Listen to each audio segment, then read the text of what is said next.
Tunnel ಬಗ್ಗೆ ಜಟಾಪಟಿ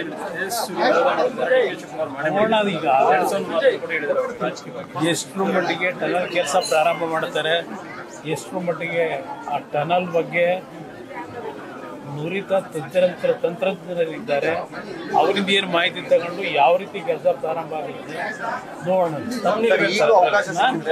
ನಾನು ಹೇಳ್ತಕ್ಕಂಥದ್ದು ಅದರಲ್ಲೂ ಬೆಂಗಳೂರು ನಗರದಲ್ಲಿರ್ತಕ್ಕಂಥ ಪ್ರತಿನಿತ್ಯ ಜನತೆಯ ಸಮಸ್ಯೆ ಏನಿದೆ, ಸಮಸ್ಯೆಗಳು ಬಗೆಹರಿಬೇಕು ಅವರಿಗೆ, ಜನತೆಗೆ. ಇಲ್ಲಿ ಟನಲ್ ರೋಡ್ ಮಾಡ್ತಿರೋ ಇಲ್ಲ ಇದು ಎಲಿವೇಟೆಡ್ ರೋಡ್ ಮಾಡ್ತಿರೋ ಮತ್ತಿನ್ನೇನು ಮಾಡ್ತಿರೋ ಅದು ನಿಮಗೆ ಸೇರಿದಂಥದ್ದು. ಆದರೆ ಜನಗಳು ಪ್ರತಿನಿತ್ಯ ಜನಪ್ರತಿನಿಧಿಗಳನ್ನು ಸರ್ಕಾರದ ಇವತ್ತು ನಮ್ಮ ವೈಫಲ್ಯಗಳನ್ನು ಇವತ್ತು ಏನು ಅತ್ಯಂತ ಆಕ್ರೋಶದಲ್ಲಿ ಮಾತನಾಡ್ತಾರೆ, ಅದಕ್ಕೆ ಪರಿಹಾರ ಏನು ಅನ್ನೋದು ಮಾಡ್ಕೊಳ್ಳಿ. ನನಗೆ ಟನಲ್ ರೋಡೋ ಇಲ್ಲ ಎಲಿವೇಟೆಡ್ ರೋಡೋ ಯಾವುದು ಬೇಕಾದರೂ ಕೆಲಸ ಮಾಡಿ, ಬಟ್ ಜನಗಳ ಪ್ರತಿನಿತ್ಯದ ಬದುಕಿನ ಜೊತೆ ಚೆಲ್ಲಾಟ ಆಡಬೇಡಿ. ವೈಫಲ್ಯಗಳ ಬಗ್ಗೆ ಮಾತಾಡ್ತೀನಿ ಅಂತ ಹೇಳಿದ್ರೆ ಬರುವಾಗ ಬೇಕಾದಷ್ಟು ಇಷ್ಟ ಇದೆ. ಹಲವಾರು ಜನ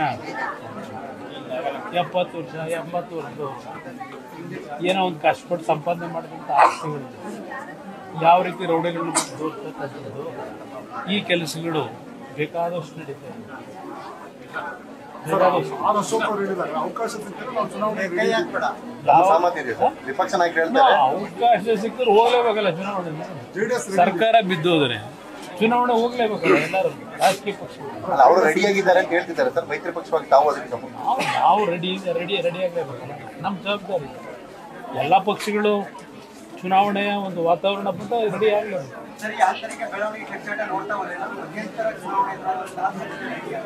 ಇಲ್ಲ, ನಾನು ಮಧ್ಯಂತರ ಚುನಾವಣೆಯ ವಿಷಯದಲ್ಲಿ ಚರ್ಚೆ ಮಾಡಲಿಕ್ಕೆ ಹೋಗಲ್ಲ. ಸರ್ಕಾರಕ್ಕೆ 136 ಸೀಟ್ ಜನ ಕೊಟ್ಟಿದ್ದಾರೆ. ಸಂಪೂರ್ಣ ಅವಧಿ ಮುಗಿಸ್ಕೊಳ್ಳತಕ್ಕಂಥದ್ದಕ್ಕೆ ಅವರಲ್ಲಿರ್ತಕ್ಕಂಥ ಸಮಸ್ಯೆಗಳನ್ನು ಬಗೆಹರಿಸಿ ಕೆಲಸ ಮಾಡಲಿಕ್ಕೆ ಪ್ರತಿನಿತ್ಯ ರೀತಿಯಾದ ಒಂದು ಸರ್ವೆ ರಿಪೋರ್ಟ್ ನೋಡಿದೆ, ಯಾರೋ ರಿಟೈರ್ಡ್ IAS ಆಫೀಸರ್ ಏನೋ ಕೊಟ್ಟಿದ್ದಾರೆ. 137 138 ಭರವಸೆ ಕೊಟ್ಟಿದ್ರು. ಅದರಲ್ಲಿ 7 ಭರವಸೆನೂ ಈಡೇರಿಲ್ಲ ಅಂತ ಹೇಳಿ ಇವತ್ತು ಒಂದು ವರದಿ ನೀವೇ ಮಾಡಿದ್ದೀರಿ. ಅದರಿಂದ ಇಲ್ಲಿ ಪ್ರಶ್ನೆ ಬರೀ ಘೋಷಣೆಗೆ ಸೀಮಿತ ಆಗಿದೆ. ಜನಗಳ ಹಲವಾರು ಸಮಸ್ಯೆಗಳೇನಿದೆ, ಆ ಸಮಸ್ಯೆಗಳನ್ನು ಪರಿಹಾರ ತರ್ತಕ್ಕಂಥ ನಿಟ್ಟಲ್ಲಿ ಕೆಲಸ ಮಾಡ್ರಪ್ಪ ಅಂತ ಹೇಳಿ.